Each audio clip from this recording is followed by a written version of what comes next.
Hello, everyone. My name is Samuel Yoon. I use he, him pronouns.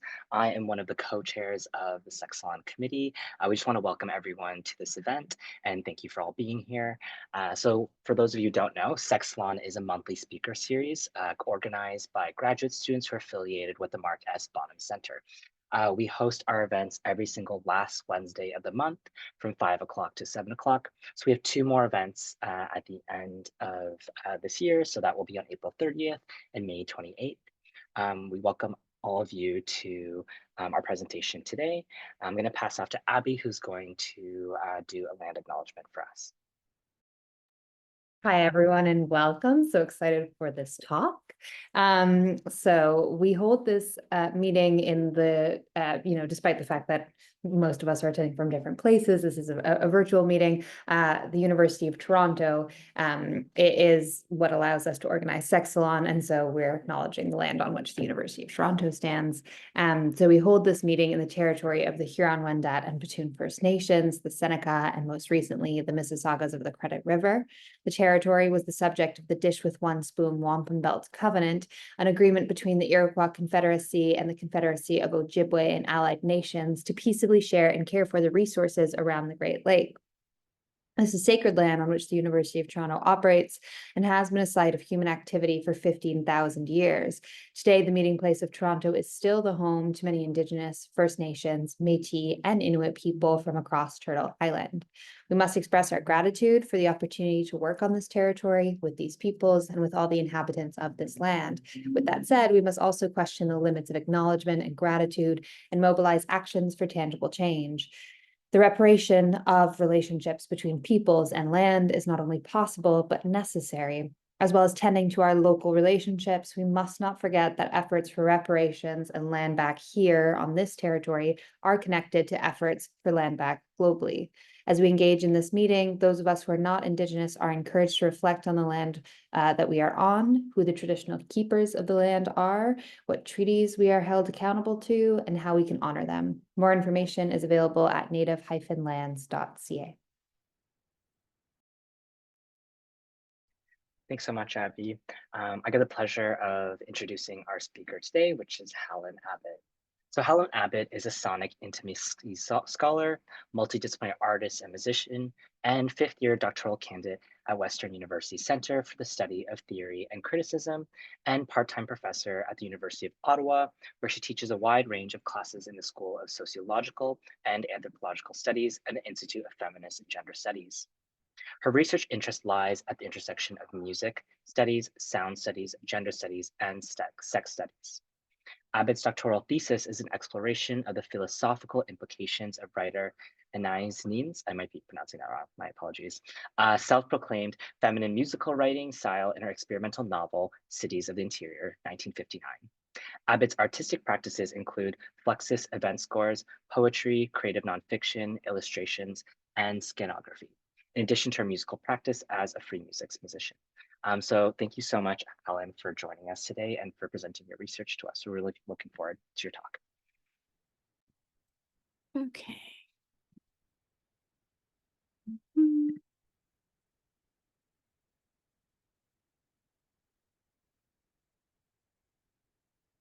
Okay. Thank you, Samuel, Abby, and Sophie. And thank you, Christoph, for being here today. Okay, so I'm going to be talking about my art practices more broadly, and also in relation to my dissertation. And thank you for Sophie for making today possible and organizing everything and making everything run so smoothly. I really appreciate it. I'm a big fan of the Sex Salon, so I'm really happy to be here. Like Samuel said, my dissertation looks at the implications of Nin's musical writing style. In her work, Cities of the Interior, which is a 5-part novel, it's a continuous novel mixed of 5 continuous novellas, so you can read them in any order, even though there is a suggested order. And they were released between the late 40s, and the final version was released in 1959. And the 5-part novel is centered primarily on 3 women and their attempts to better understand themselves and live a life on their own terms. The phrase cities of the interior is supposed to loosely reference something like the unconscious, and the novellas focus more on the psychological and emotional realities of the women rather than just their material ones, to highlight the constant interrelation between what she calls non-reality and reality. And again, the idea of non-reality is kind of purposely ambiguous. It can mean a lot of things. I focus on the role of sound in Nin's feminine musical writing style, which she referred to as things like vaginal song or music of the emotions and symphonic writing, and how it functioned in her depiction of the narratives of the women's processes of sexual becomings. I contend that each woman's sexual becoming is entangled with their respective acoustemological orientations. And acoustemology here is an anthropological theory coined by Stephen Feld, and it means sound as a way of knowing and being in the world. So I'll be introducing three main works today in the talk. The first is Sound Maps of Tenderness. And the second is an excerpt from a work that will be coming out hopefully this summer called Hushed Movements from Below. And that one's a more poetic work. And the final will be a work in progress I'm hoping to include in my dissertation, which I'm calling Vulva Ears. And it's just what it sounds like. My current art practice really started around the beginning of the pandemic, which was also the beginning of my PhD at Western. And I have been using my art to help me think with and through Nin, and I do see it as a form of research in its own right that expresses my ideas and thoughts over the last few years. And while a lot of my works do deal with either Nin's work in a direct way or a theme I've been thinking about with Nin's works, generally all of what I do does deal with love, sex, or intimacy in some regard, whether it is about Nin or not. So before I get into Cities of the Interior, I thought I'd say something about this title, this cover page for the talk. So this is one of my take on one of Edgar Degas' study of a nude from around 1858 to 1860.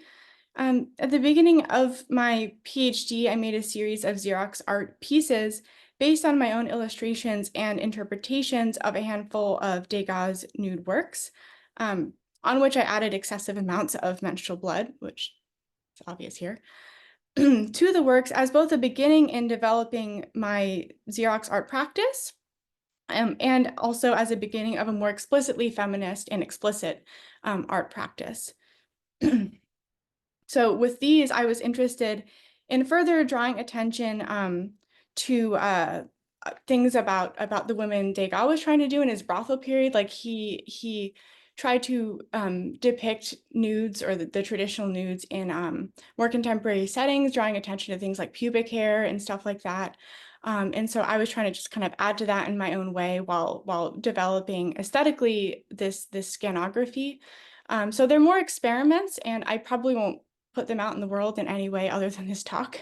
But they do mark the beginning of the kind of art I'll be talking about throughout the talk today. So I thought it was important to share them at the beginning.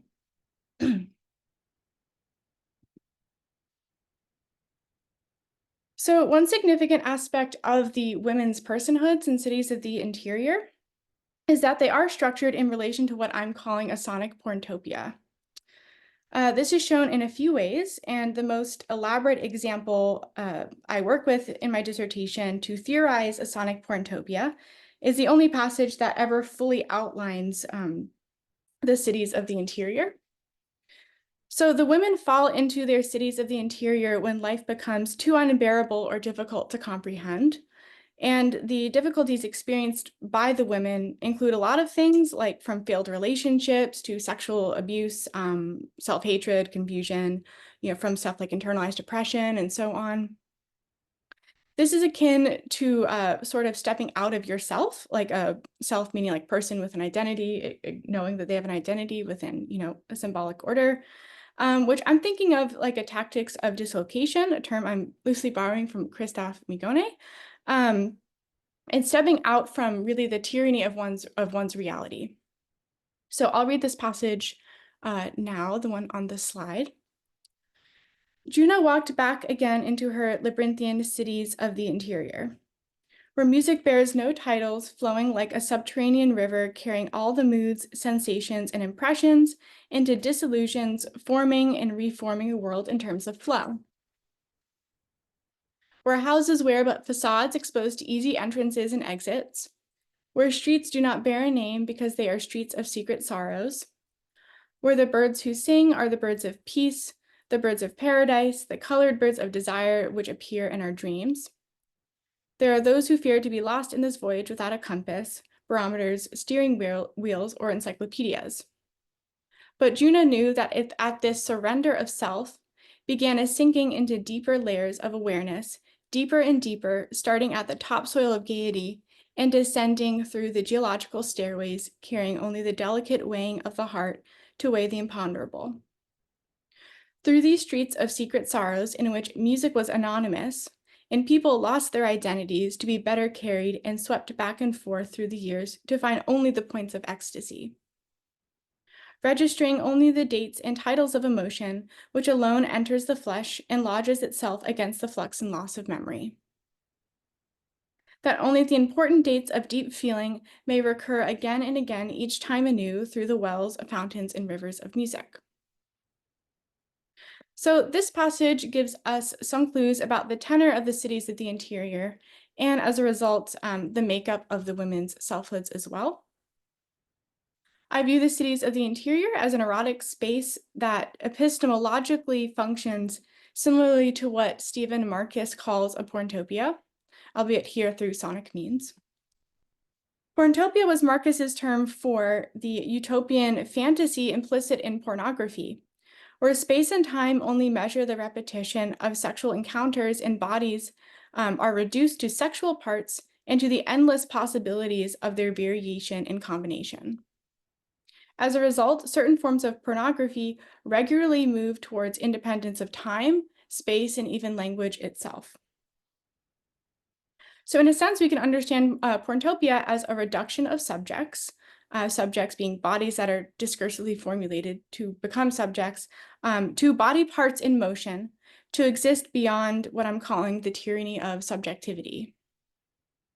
And here motion is enabled by the sonic, where music is motion itself, and that's something, music as motion itself, maybe even just like life force itself, is something Nin does talk about in her essays a bit, and it comes up in other fiction works like Winter of Artifice.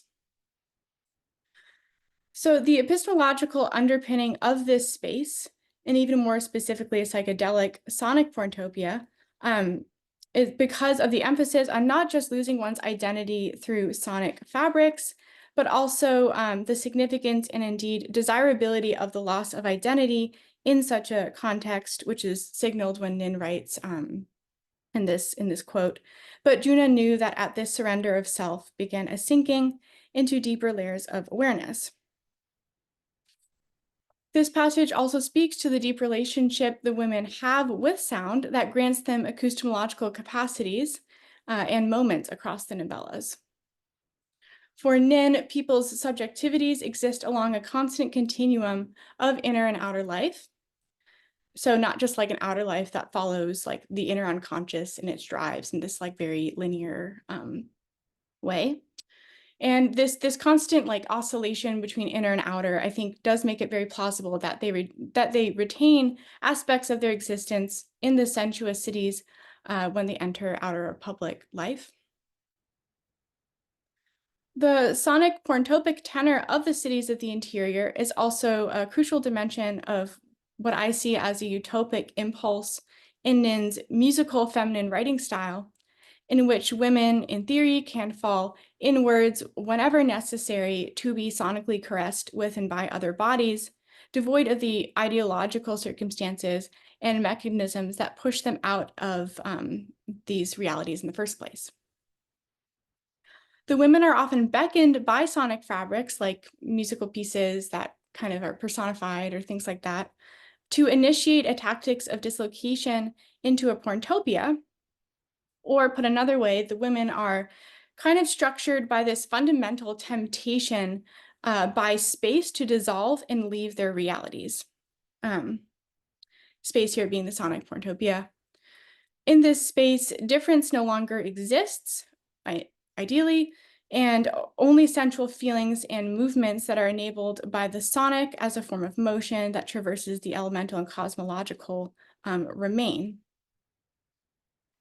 The fact that the bodies are made meaningful only through sensual feelings and movements, I think also articulates them as these very like fleshy, sensuous entities that are necessarily porous as well. So the idea of a porntopic movement in which subjects are reduced to body parts in motion arguably is initiated through a process of unmooring. Because porntopia is supposed to take one out of their reality, like the tactics of dislocation, unmooring is a necessary movement for the function of porntopias. So first, subjects are tempted to dissolve, meaning reduced in a way that begins to obscure their identity or potential for legibility. And this is drawn loosely from Kaiwa's idea of a subject. So the unmooring happens as a result of this desire to be reduced, specifically through and with sex. In a Ninian sonic porntopia, sound often functions as a mechanism to initiate the unmooring, rendering specific forms of listening associated with feminist tactics of dislocation. So I'm saying it's feminist tactics of dislocation here because they're stepping out of their reality to negotiate the politics of identity of itself, which for them is like the category of womanhood. And sometimes for the women in cities across the 5 novellas, the methods of listening are acoustemological and how they aid the characters in developing a sense of their place, even within like a suspended place through sound. And unmooring is a common theme in my artworks that takes on multiple expressions. And it's a theme that'll come up in 2 of the works I'll be talking about today. So currently my published works are committed to finding generative ways of exploring love, sex, and intimacy, originally in response to Beth Stevens and Annie Sprinkle's Love Art Lab project and Annie Sprinkle's post-porn modernism in general. Forcing yourself to really commit to art about love and intimacy, I find a real challenge, and I enjoy that aspect of this kind of art making because it pushes me to actively create worlds I would want to live in despite all the issues, etc. It also provides a kind of sustenance for me, and I hope the art I make can similarly provide sustenance for other people. In drawing on, furthermore, I view my commitment to celebrating love and intimacy as a reparative approach, drawing on Eve Sedgwick's concept of reparative reading, which is a productive and qualitative way to engage with and reflect on one's world, in contrast, or sometimes in tandem with what she calls a paranoid approach, which relies on critique structured by suspicion. Reparative work in its broadest sense has the potential to extract sustenance from aspects of culture that can be damaging, and in this way may enact healing in a life-affirming fashion. And sound in my art generally is either just a point of focus, theme, or method by which I explore stuff like love or intimacy or sex or whatever. And conceptually, I'm inspired obviously by Sprinkles and Stevens, but also by other Fluxus-based or adjacent artists like Alison Knowles, Carolee Sheeman, Mieko Shiomi, Yoko Ono, and Vito Kanchi. My first published artwork was loosely a feminist version, or my at least feminist take on Vito Kanchi's 1972 Seedbed, and it's called Basorexia, A Rumination on Unrequited Love, which is published in Drain magazine. It's a contemporary art journal, peer-reviewed journal online. The medium of my practices generally does involve Xerox processing, like the Degas I showed at the beginning. Xerox art involves, for those who might not know, copying an image or a thing. The thing can be like an object or a body part or whatever, with a machine that has a copying function, and the artist can move the object while copying to create things like movement or texture or whatever else.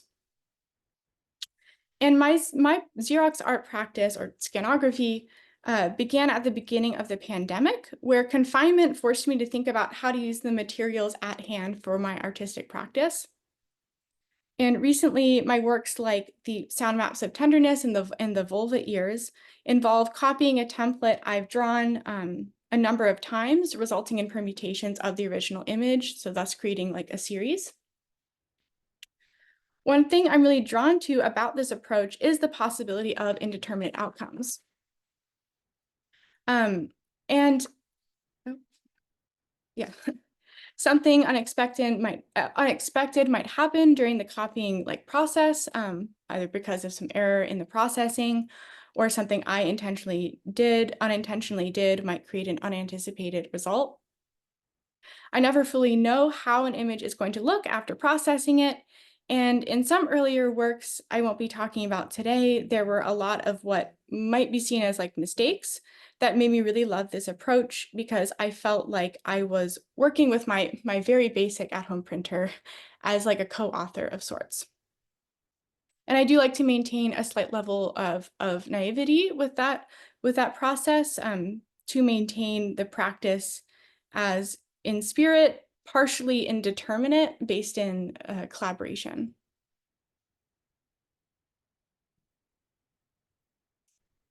So the first work I'm going to introduce today is now available through the Comparative Media Arts Journal, run out of Simon Fraser University. And this artwork is a Xerox art piece titled Sound Maps of Tenderness. On the slide here, there are 3 of the 6, I think, total sound maps. The maps in representing are supposed to represent a moment of intimate silence between lovers, and are supposed to gesture to the contours of love that oscillate between them. Through the mobilization of ellipses, I attempt to gesture at a visual language of unspoken intimacy, an amorous poetics that resists discursive mobilization. And the silence signified by these ellipses can be understood as, quoting from Alan Weiss in The Aesthetics of Excess here, the fortuitous or intentional omission of a linguistic element. Like the labyrinth, it can signify the entire gamut of possible meanings. The 6 sound maps, which are photocopies based on a template drawn by me, derive their status as a sound maps from placing them in conversation with 17th century map of tenderness by Madeleine de Scudéry. I clearly don't speak French. Her work has been described as a feminist take on a woman's heart, and is an allegorical map of a landscape of love. So similarly, these sound maps are supposed to map a landscape of love through silence.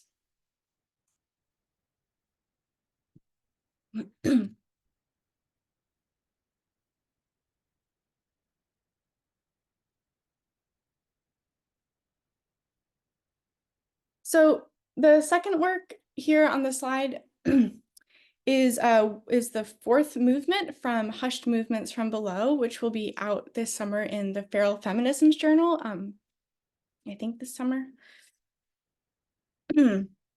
So Hushed Movements from Below as a whole consists of 5 poetic vignettes that celebrate the emergence of a submissive femme identity.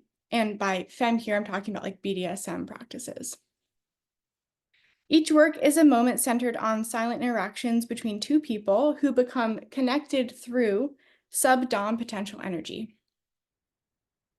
The idea of moments is drawn from Lefebvre, the sociologist, and can be thought of as modalities of presence that puncture the everyday, within which glimpses and experiences of totality manifest.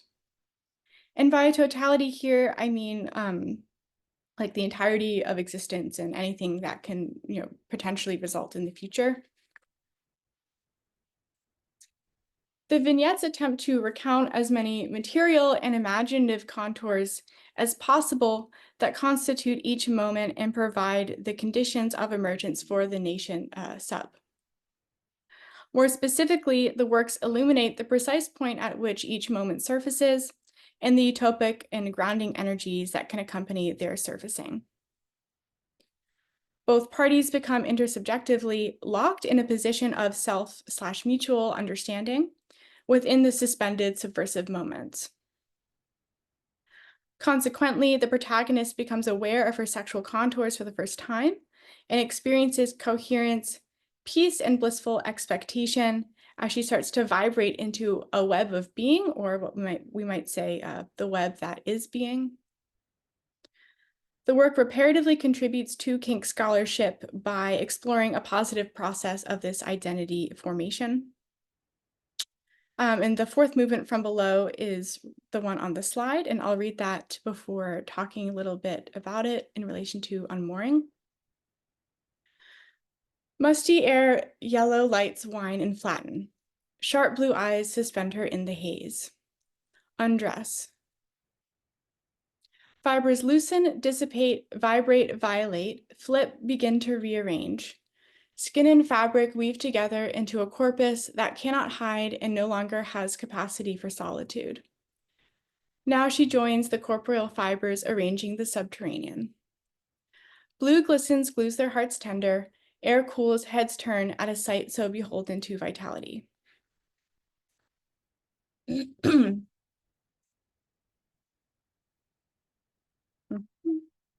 So I decided to put the fourth movement on the slide versus just read all of them, because for me, it's the most important in the work, since it's the movement in which the protagonist undergoes the transformation into her new identity.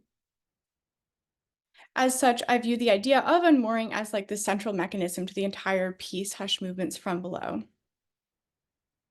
The unmooring in the fourth movement is happening through the gaze of the beloved, through which she becomes untethered from her prior existence, providing a sort of pathway into a new one based on excessive relationality that is defined in the space of relation to Dom energies, with her as a sub.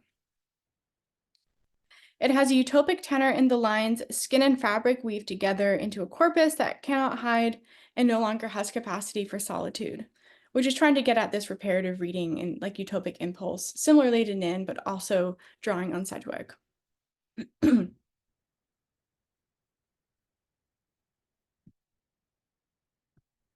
So this is the main template for my dissertation artwork, which consists of permutations on this template. And I'm calling these works for now Vulva ears. I decided to pair my monograph with illustrations because I want the form and content of my dissertation to be in conversation with each other. They're supposed to be both a literal and absurd interpretation of the notion of a sonic porntopia.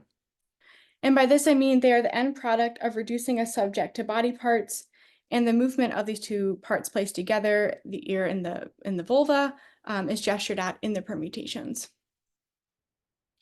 The choice of labia is reflective of the idea of porntopia being reduced to mainly genitalia in the placement of it within a somewhat ambiguously drawn, on purpose, ear. And this gestures to the way modes of listening often function to dislodge subjects from their material conditions and into this like psychedelic space and state. Listening is not just a guiding force for the women, but they often engage with sonic fabrics acoustemologically in a way that situates them within their expanding worlds and within evolving senses of selves. And I deliberately have hidden the clitoris behind the inner and outer labia to gesture towards a vulva or labial politics of identity in reference to Irigary's work, When Our Lips Speak Together. So in that work, Irigary chose the lips to explore, albeit a somewhat essentialist view of women, to enact a space to talk about and to those with labia who have been deemed woman outside of phallocentric discourse. In this line of thinking, labia arguably has no necessary relation to the phallus because it's not like a vaginal canal to be filled, nor is it the clitoris, which is seen sometimes as like a smaller version of the penis. And while labia does not only does not have a necessary phallic relation for its completion or integrity, It also can be seen as an innately masturbatory body part because the two lips are constantly touching each other.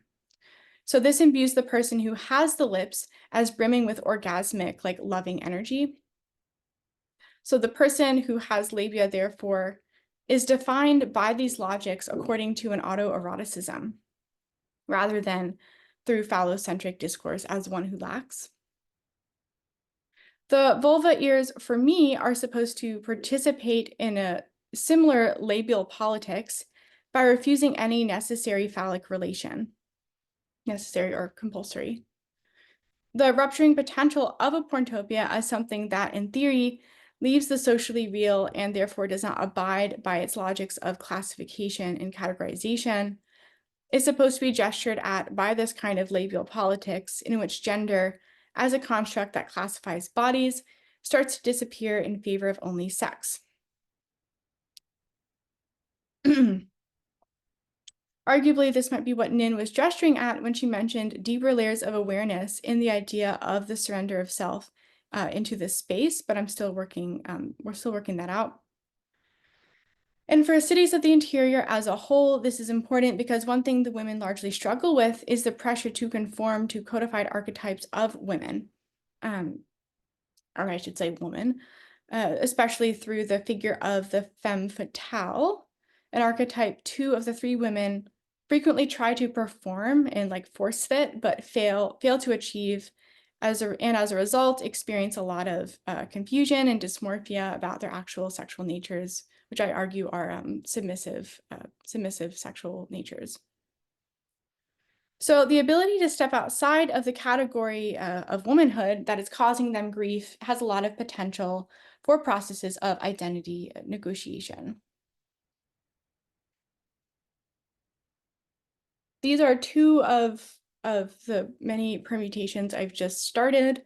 The permutations place the vulva ears in motion in a variety of ways. Here are two of them, and when I place them in motion with my printer, I'm also trying to make them start to dissolve, to speak to the kind of liminal space that constitutes a porntopia, which cannot, by definition, happen in ways that are completely tied to what we might call the socially real. The idea of dissolution of self is also in reference to how the women are continually tempted to dissolve and productively step outside of their subjectivities defined by womanhood.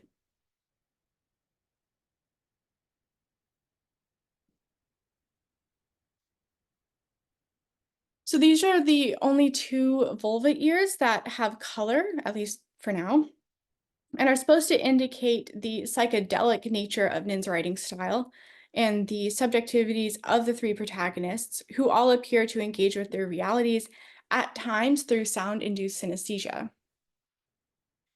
The theme of gold is prominent throughout, and here is supposed to speak to the psychedelic and synesthetic tenor of the experience of the dissolution of self. She often discusses gold in her diaries as something that has an innately musical quality, to the point where engagement with gold often happens as a kind of cross-sensory engagement. Gold is not just seen often by the women, it's kind of described as something that's listened to as well. And I'm also working that out right now. In these two vulva ears, the ears are almost completely dissolved, aside for little bits of the like inner labia. And that's supposed to speak to like this idea of flickering in and out of existence. So the vulva ears are kind of flickering in and out of our vision here, much like how the women appear to flicker in and out of their existence psychedelically. There's a real utility to having a subjectivity that is arguably fugitive, and how it resists mechanisms of classification because of a fundamental evasiveness. Or put more plainly, you can't control what you can't find or recognize. Like I've said, these permutations are still a work in progress, but broadly are reflective of how I've been thinking about themes like dissolution of self or unmooring in Porntopia in relation to Nin. So yeah, thank you for listening and for engaging with my work. That's it.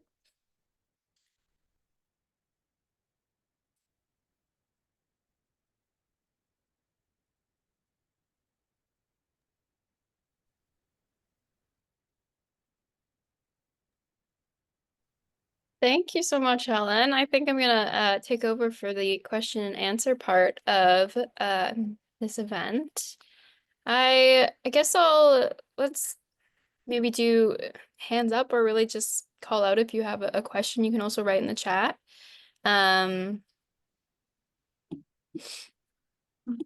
Yeah.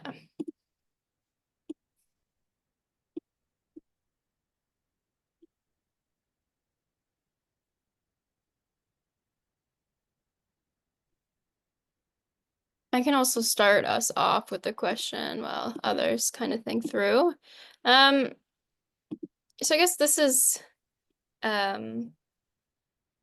lens of work medium that's like kind of new to me. And I'm curious if when you're talking about sonic porntopias, if it is relative to bring it into like a pop culture sense, like recently with artists like Chapel Roan, for instance, like in her projects, really looking at lenses of like sex positive, kink positive within like lesbian worlds. I wonder if you can talk a little bit more to that, or would that take us into like a social reality, if that makes sense?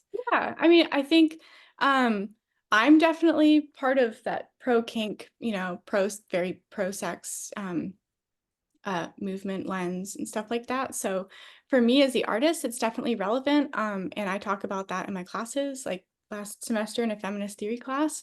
But for Nin and these artworks in of themselves, I do think it could bring it too much into a social reality. But no, it's a good question. And sometimes that can be a tricky thing about these lines of thinking that necessarily resist legibility, I would say, because they're either like, well, here it's pretty psychedelic. And she talks about her psychedelic experiences as well with like LSD that got her really into thinking about gold. So yeah, no, it's an interesting question. And on that, I didn't talk about it today, but I do place Nin within the trajectory of acid feminisms. I don't know if you've heard of that, psychedelic feminism or acid feminism. Yeah. So that's to your point, there's kind of like a rub there of almost like not buying into the socially real so much in these artworks and depicting these other spaces of reality that for many women is really, really important and can be glossed over very quickly if we focus too much on like more collective or populist spaces, because part of a lot of what she was doing was questioning what is reality, like what counts as real within her own resilience narrative, I think as well. But yeah, so not sure if that answers. Not that it's not relevant, but it is. I probably would be hesitant to bring that stuff into these works. But not so much for like this one or even the Day God, the beginning. Those are probably a little bit more grounded in a way. I mean, as grounded as I can be in my art, which generally is not too grounded on purpose. But no, thank you. Yeah, for sure. Thank you. Hi, Helen. Hey. Thanks so much for sharing your art and your work. Could we just go back to the slide with the blue These? slide? Oh, Oh, the yeah. blue slide. Yeah. Yeah. Okay. Yeah. I was going to say this is a comment and then I have a question, but it was so interesting to hear this being read out loud by you because I was reading it in my head over and over, but then like sonically, like experiencing it was such an interesting, yeah, just experience. And it I don't know, I don't really think that much with sound, to be honest. Yeah. So it just got me to think about, for myself, even the sort of experience of just like reading something, but then also articulating it beyond the body. And so that was just a comment. So it was just actually just really beautiful to hear you do that. My second thought was more about very early on, you kind of talk about the material realities of these women's and like their experience of place, and that these works or your sort of focus and emphasis and also your art practice is more interested in this sort of like internal psyche, self, emotions. I was wondering if you want to just elaborate on that and how you situate your work in the sort of broader field of women and gender studies and sort of these, how you sort of confront having to depart from the material realities of these women's, and what why that turn for you has been so generative, and how yeah, where I'm maybe just more interested in sort of that division that you make, or that maybe it's not a division you make. I'm just sort of interested to hear you talk through those two Yeah. pieces a bit more. Could you say what you mean by the division again, just so I'm not Yeah, or do you even see a division of the material in and the material? psychic? Yeah, material, like their everyday Yeah. embodiment through the Okay. world as they move through in relationship to the actual work of Nin. And so like I'm sure that, yeah, I haven't read Nin's work, so it's maybe a little bit hard for me to get a sense of what the materiality of their everyday lives look and feel like. But from what I get, I sense it's really you're most interested in this sort of, maybe less so in that aspect. But I may be interested in hearing about why that departure from the materiality, or do you actually fully depart? I may be just wanting more clarification. Do Oh, you for feel sure. like you fully depart from that? Do you do a division of those two things? How do you Yeah. make sense of those as you sort of move through her work? So that's always something interesting for me to think about, and just know, how does the body experience Yeah. the everyday, but then how does the self and its sort of psychic processes also become detached from the material realities that it's Yeah. being shaped by. So yeah. No, sure. I would say one I didn't get into today, but one I think important clarification for Nin is when she really started developing this musical writing style, she was very interested in privileging the subjective over the objective, because she felt like in fiction, at least the fiction she was reading, the circle she was in, at the time, there was this kind of privileging of objectivity, pretty much always done from a male's perspective, even when talking about women. And so the idea of that sort of inward, not fully reality is also participating in that move. Because I mean, I don't buy this division fully, but it's like the material reality was more objective, delineated by men in the phallocentric discourse. Inner was more women, and she felt like that people didn't really know women through fiction as well as they could, especially she didn't use the words kink, but like you can, these women who are into all kinds of stuff. So that's important to clarify, that the importance of talking about these subjective dimensions, that psychic register, emotional register, is participating in this rejection of sort of this male-centered writing style. I'm thinking of like Lawrence, she was talked about this with like Lawrence Durrell and Henry Miller, if any of you read them. The only man she really liked who she felt like kind of got that right or was really close to it was D.H. Lawrence. I don't know if anyone's read Lady Chatterley's Lover, but it, I guess depending on your perspective, can be understood as a celebration of female sexuality and how it actually depicts an orgasm and like a clitoris and stuff. So that's important to note. Then for me, I definitely don't, I see them like she tried to, she said like non-reality and reality, which I think is also what you're speaking to, as like in this real continuum. And I think, I mean, I experienced my life like that. So when I read her, I feel like for me personally, it kind of gave me credence to my own lived reality. And with, I'm trying to figure out how to talk about that within gender studies, aside from just, the most basic point, I think, is just like allowing people's lived experiences to be valid in of themselves without, justification, by institutions, right? People's own whatever, realities, inner realities that don't need to be quantified in some codified way. And so for me, that's how I kind of see it participating in maybe a broader discussion. But I think for the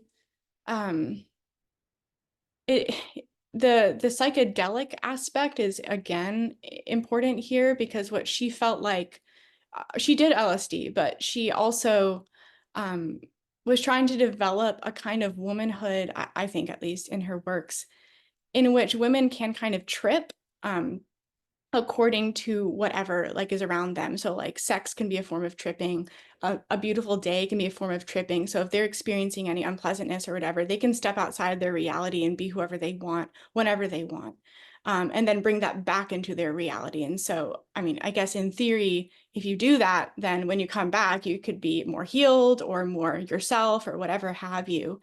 So there is a utility of that to identity negotiation, which I think is really important and really poignant. And it's just like I find it very rich to think of life as in this continuum of reality and non-reality and generative artistically. I mean, it does create, at least for me, real endless possibilities of like what you can choose from to reflect on. So that's one thing. I was going to mention, yeah, a beautiful day can be a lovely trip. That's true. I was going to mention, although I probably won't get into it too much right now. There's this one part in Gender Trouble, because you're mentioning gender studies, in the chapter on Monique Wittig. I forget the title, but Butler has this great quote about identity being this fundamental problem, like the idea that there is like an identity with this like with this like center that is like delineated, that is bound, and all this stuff. And so I would my gut says that this is also participating in that, where like identities are never fully molded. They're very fluid because of this continual oscillation between reality and non-reality. So in a sense, she is kind of maybe like queering selfhood or something like that. But I'm still working that out. But definitely participating in getting rid of any rigid notions of identity, right? Which is important for gender studies, and which I think is obvious. But you know, seeing it more as constructions, or you know, you don't even have to abide by anything. You can just be you and not name it. And I think that's also important for the women. Yeah, I can go on, but I'll stop. Thank you for your question. It No, got me thank you. a lot of stuff. Yeah. Yeah, no, that was really, really generous. I appreciate all of Yeah. those reflections. And I think like coming back to that reality, non-reality continuum piece, I think Yeah. like going back to that for me was also really helpful to think about often Yeah. what is these divides, not real divides that happen in certain contexts for certain reasons to maintain rigid Yeah. notions of identity and self and gender and womanhood. That a continuum is maybe much more generative way to see it. But thanks so much, though. I have to teach, unfortunately. I would have Yeah. Nice to meet loved you. to Thanks for chat more coming. about it, but yeah. Yeah. Sounds good. Bye.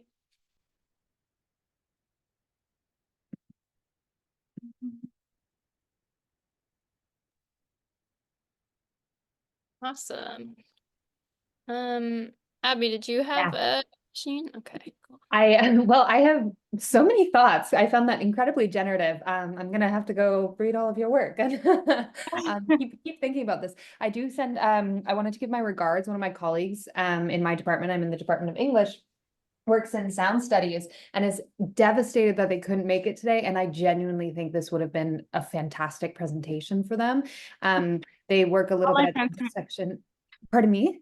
But all my friends couldn't make it either. Shoot, yeah, I don't know what it is. It's the time of year. There's something in the air. Everyone's just absolutely mobbed. But I let them know that this would be recorded, and they were like, "Please, please send it to me." They work at the intersection of trans and queer theories and sound studies and English. So I think that would be a beautiful connection, obviously.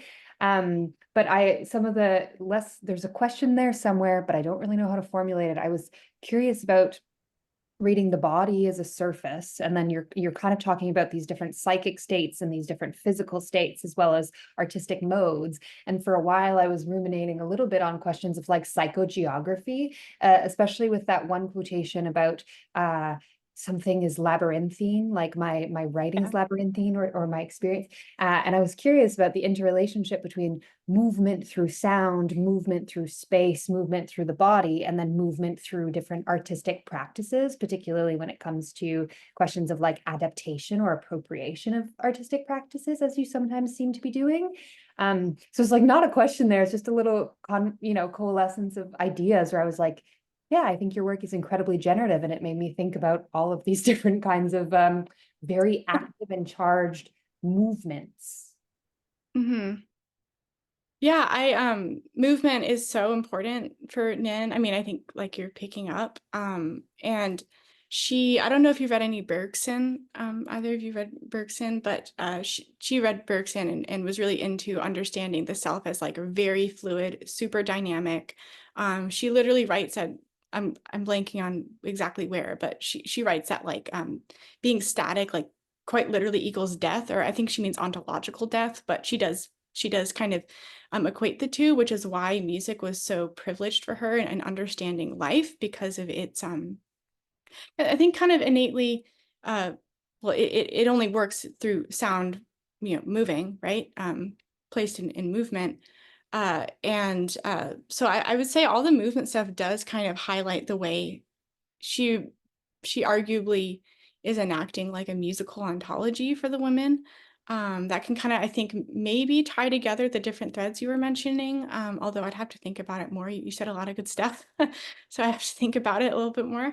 But yeah, for me, the movement stuff all gets back to the music. And I was going to say something else about musical writing. I mean, that again goes to the idea that I don't know if you've read Laugh of the Medusa by Anaïs Nin. She has this. I speak in my language. Oh, okay, good. So in one of the footnotes, she uses pardon my atrocious French, voler, like the French word to fly. But like the translation is like to fly / steal. And so in my dissertation, I talk about how these women who seem to be like excessively mobile and almost like they have this ability to like metamorphose into other people and stuff in their sort of, fluid existence, that this is sort of participating in a volet politics of womanhood, where the evasiveness, the movement, also enables them to steal from the symbolic order in which they exist, because they're not letting that symbolic order delineate them as subjects with rigid identities. So the idea of movement kind of pops up everywhere, I think, for her and for me. And it's funny you bring that up, because one thing I've been enjoying with the Xerox art processing is that it is still at the end like a page to look at that is still, right? And the idea of trying to sort of create art that's I mean, I'm a musician too, so I create movement maybe more easily that way. But the rub and the challenge of having to sort of depict this movement, this ineffability, and the generativeness of ineffability and evasiveness and movement through somewhat of a static end product, although the process itself is very hands-on for me, and I'm always like moving stuff on my printer and doing stuff. That I try to highlight that rub in these works. I'm not sure if it comes out, but yeah. So my choice of my art practice as maybe movement based, but also not movement in its end product, is something I enjoy those rubs with art making. I think it can generate a lot of possibilities. Yeah, you said a lot of good stuff, so that's my stab into it. No, yeah, that's brilliant. I found this all incredibly generative. I've gained so much for it. Thank you for sharing. The last thing that I'm thinking about, which is just a kind of kismet connection, is I've been reading Female Masculinity today, the Halberstam book. Oh And yeah. in it, there's a little a little section about tribadism. I don't actually know if I'm saying that word right, but it's a Greek practice that too often is glossed as like a lesbian sexual practice, but in fact what it means is just it is like rubbing, right? It's like stimulation, and it's not necessarily penetrative, and it's not necessarily reciprocal. It's just kind of like the act of rubbing up against. And just then when you were talking about like your musical practice and like a kind of eros, a kind of movement to it, I was thinking, oh, that also seems like a connection to me, where it's like both metaphorical and hyper material. Yeah, so thank you for all of that. Interesting. It's also, thank you so much. Thank you for saying the rubbing point. I'll have to read that book, because Yeah. I didn't know if we had enough time, but I was going to talk about my printer practice as like machine caressing. I actually kind of see it as machine caressing. Actually drawing on Christophe Migone, who had to leave early. He describes his noise art music practice as machine fingering sometimes. And so that rubbing and the motion stuff is actually pertinent as well to the printer. I'm looking at my printer right now as if it's talking to me. I don't know why I keep looking at it. But in that sort of co-authorship I was trying to get at with this like relational practice, I do feel like that rubbing gesture is actually at the heart of it. So I'm gonna take a look at that. That sounds really interesting. Thank you. Of course, thank you. And unfortunately, I do also have to dip out. I've overstayed a little bit because I got excited, but thank you so Thanks much for for coming. this. Yeah, and I hope you consider coming back, maybe next year for Sex Salon, because this was, yeah, fantastic talk. And congrats on your article. Thank you. Thanks so much. It's nice to meet you. Great to meet you. See you both later. Have a good night.